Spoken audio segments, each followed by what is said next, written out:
मत्ती 27 पिलातुस के सामने यीशु। जब भोर हुई तो सब प्रधान याजकों और लोगों के पुरनियों ने यीशु को मार डालने की सम्मति की। उन्होंने उसे बांधा और ले जाकर पिलातुस हाकिम के हाथ में सौंप दिया। यहूदा द्वारा आत्महत्या। जब उसके पकड़वाने वाले यहूदा ने देखा कि वो दोषी ठहराया गया है तो वो पछताया और वे 30 चांदी के सिक्के प्रधान याजकों और पुरनियों के पास फेर लाया और कहा, मैंने निर्दोष को घात के लिए पकड़वाकर पाप किया है। उन्होंने कहा, हमें क्या, तू ही जान। तब वो उन सिक्कों को मंदिर में फेंककर चला गया और जाकर अपने आप को फांसी दी। प्रधान याजकों ने उन सिक्कों को लेकर कहा, इन्हें भंडार में रखना उचित नहीं, क्योंकि यह लहू का दाम है। अतः उन्होंने सम्मति करके उन सिक्कों से परदेशियों के गाड़े जाने के लिए कुम्हार का खेत मोल ले लिया। इस कारण वो खेत आज तक लहू का खेत कहलाता है। तब जो वचन यिर्मयाह भविष्यद्वक्ता के द्वारा कहा गया था वो पूरा हुआ। उन्होंने वे 30 सिक्के अर्थात उस ठहराए हुए मूल्य को, जिसे इस्राएल की संतान में से कितनों ने ठहराया था, ले लिया और जैसे प्रभु ने मुझे आज्ञा दी थी वैसे ही उन्हें कुम्हार के खेत के मूल्य में दे दिया। पिलातुस के प्रश्न। जब यीशु हाकिम के सामने खड़ा था तो हाकिम ने उससे पूछा, क्या तू यहूदियों का राजा है? यीशु ने उससे कहा, तू आप ही कह रहा है। जब प्रधान याजक और पुरनिये उस पर दोष लगा रहे थे तो उसने कुछ उत्तर नहीं दिया। इस पर पिलातुस ने उससे कहा, क्या तू नहीं सुनता कि ये तेरे विरोध में कितनी गवाहियां दे रहे हैं? परंतु उसने उसको एक बात का भी उत्तर नहीं दिया, यहाँ तक कि हाकिम को बड़ा आश्चर्य हुआ। मृत्युदंड की आज्ञा। हाकिम की यह रीति थी कि उस पर्व में लोगों के लिए किसी एक बंदी को, जिसे वे चाहते थे, छोड़ देता था। उस समय उनके यहाँ बरअब्बा नामक एक माना हुआ बंदी था। अतः जब वे इकट्ठा हुए तो पिलातुस ने उनसे कहा, तुम किसको चाहते हो कि मैं तुम्हारे लिए छोड़ दूं, बरअब्बा को या यीशु को जो मसीह कहलाता है? क्योंकि वह जानता था कि उन्होंने उसे डाह से पकड़वाया है। जब वो न्याय की गद्दी पर बैठा हुआ था तो उसकी पत्नी ने उसे कहला भेजा, तो उस धर्मी के मामले में हाथ न डालना, क्योंकि मैंने आज स्वप्न में उसके कारण बहुत दुख उठाया है। प्रधान याजकों और पुरनियों ने लोगों को उभारा कि वे बरअब्बा को मांग ले और यीशु का नाश कराएं। हाकिम ने उनसे पूछा, इन दोनों में से किसको चाहते हो कि मैं तुम्हारे लिए छोड़ दूं? उन्होंने कहा, बरअब्बा को।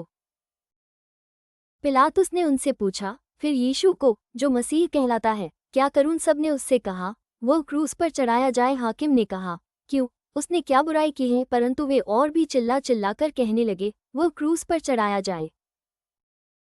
जब पिलातुस ने देखा कि कुछ बन नहीं पड़ता परंतु इसके विपरीत हुल्लड़ बढ़ता जाता है, तो उसने पानी लेकर भीड़ के सामने अपने हाथ धोए और कहा, मैं इस धर्मी के लहू से निर्दोष हूँ, तुम ही जानो। सब लोगों ने उत्तर दिया, इसका लहू हम पर और हमारी संतान पर हो। इस पर उसने बरअब्बा को उनके लिए छोड़ दिया और यीशु को कोड़े लगवाकर सौंप दिया कि क्रूस पर चढ़ाया जाए। सिपाहियों द्वारा यीशु का अपमान। तब हाकिम के सिपाहियों ने यीशु को किले में ले जाकर सारी पलटन उसके चारों ओर इकट्ठी की और उसके कपड़े उतारकर उसे लाल रंग का बागा पहनाया और कांटों का मुकुट गूंथकर उसके सिर पर रखा और उसके दाहिने हाथ में सरकंडा दिया और उसके आगे घुटने टेककर उसे ठट्ठों में उड़ाने लगे और कहा, हे यहूदियों के राजा, नमस्कार, और उस पर थूका और वही सरकंडा लेकर उसके सिर पर मारने लगे। जब वे उसका ठट्ठा कर चुके तो वह बागा उस पर से उतारकर फिर उसी के कपड़े उसे पहनाए और क्रूस पर चढ़ाने के लिए ले चले। यीशु का क्रूस पर चढ़ाया जाना। बाहर जाते हुए उन्हें शमौन नामक एक कुरेनी मनुष्य मिला। उन्होंने उसे बेगार में पकड़ा कि उसका क्रूस उठाकर ले चले। उस स्थान पर जो गुलगुता अर्थात खोपड़ी का स्थान कहलाता है, पहुंचकर उन्होंने पित्त मिलाया हुआ दाखस उसे पीने को दिया, परंतु उसने चखकर पीना न चाहा। तब उन्होंने उसे क्रूस पर चढ़ाया और चिट्ठियां डालकर उसके कपड़े बांट लिए और वहां बैठकर उसका पहरा देने लगे और उसका दोषपत्र उसके सिर के ऊपर लगाया कि ये यहूदियों का राजा यीशु है। तब उसके साथ 2 डाकू, एक दाहिने और एक बाएं, क्रूसों पर चढ़ाए गए। आने जाने वाले सिर हिला हिलाकर उसकी निंदा करते थे और यह कहते थे, हे मंदिर के ढाने वाले और 3 दिन में बनाने वाले, अपने आप को तो बचा। यदि तू परमेश्वर का पुत्र है तो क्रूस पर से उतर आ। इसी रीति से प्रधान याजक भी शास्त्रियों और पुरनियों समेत ठट्ठा कर करके कहते थे, इसने औरों को बचाया और अपने आप को नहीं बचा सकता। ये तो इस्राएल का राजा है।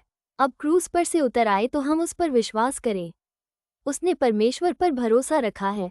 यदि वो इसको चाहता है तो अब इसे छुड़ा ले, क्योंकि इसने कहा था, मैं परमेश्वर का पुत्र हूँ। इसी प्रकार डाकू भी जो उसके साथ क्रूसों पर चढ़ाए गए थे उसकी निंदा करते थे। यीशु का प्राण त्यागना दोपहर से लेकर तीसरे पहर तक उस सारे देश में अंधेरा छाया रहा। तीसरे पहर के निकट यीशु ने बड़े शब्द से पुकारकर कहा, एली एली लमा शबतनी, अर्थात हे मेरे परमेश्वर, तूने मुझे क्यों छोड़ दिया। जो वहां खड़े थे उनमें से कितनों ने ये सुनकर कहा, वह तो एलिय्याह को पुकारता है। उनमें से एक तुरंत दौड़ा और स्पंज लेकर सिरके में डुबोया और सरकंडे पर रखकर उसे चुसाया। औरों ने कहा, रह जाओ, देखिए एलिय्याह उसे बचाने आता है कि नहीं। तब यीशु ने फिर बड़े शब्द से चिल्लाकर प्राण छोड़ दिए।